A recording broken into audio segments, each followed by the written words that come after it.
Let's take a look at God's Word in Colossians chapter 1, verse 16.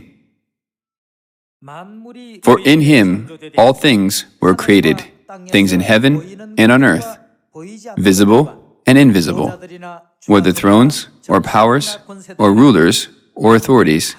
All things have been created through Him and for Him.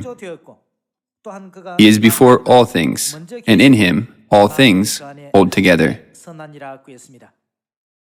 We must understand that not only were the visible aspects created by God so that we can see them with the naked eye, but the invisible things were also created. People often think of creation in terms of these detectable aspects because they tend to focus only on what can be seen and verified with the naked eye, and thus they neglect the invisible world. As a result, they don't make preparations for the kingdom of heaven. Rather, they invest their time and effort in preparing for a fulfilling life on this earth.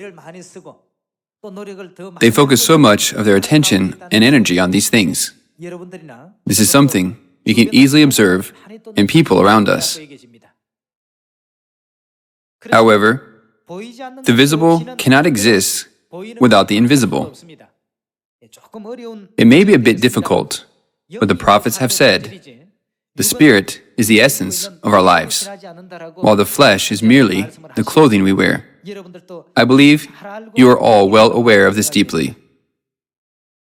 Therefore, through Isaiah chapter 41, let us witness together the work of salvation happening in both the visible world and the invisible world, and also how God helps us. By doing so, we should be able to engrave this understanding in our hearts. Let's take a look at Isaiah chapter 41, verse 8. But you, Israel, my servant, Jacob, whom I have chosen, you descendants of Abraham, my friend, I took you from the ends of the earth. From its farthest corners, I called you. I said, you are my servant. I have chosen you, and have not rejected you. So do not fear, for I am with you.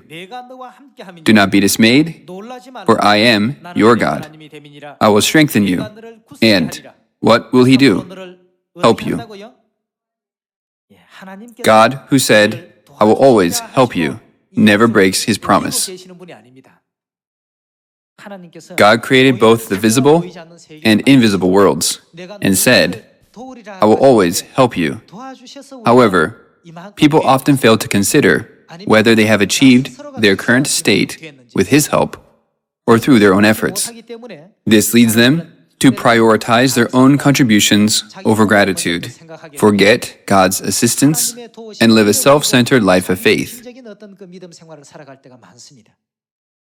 We must understand that the work of the gospel ultimately depends on God's hands.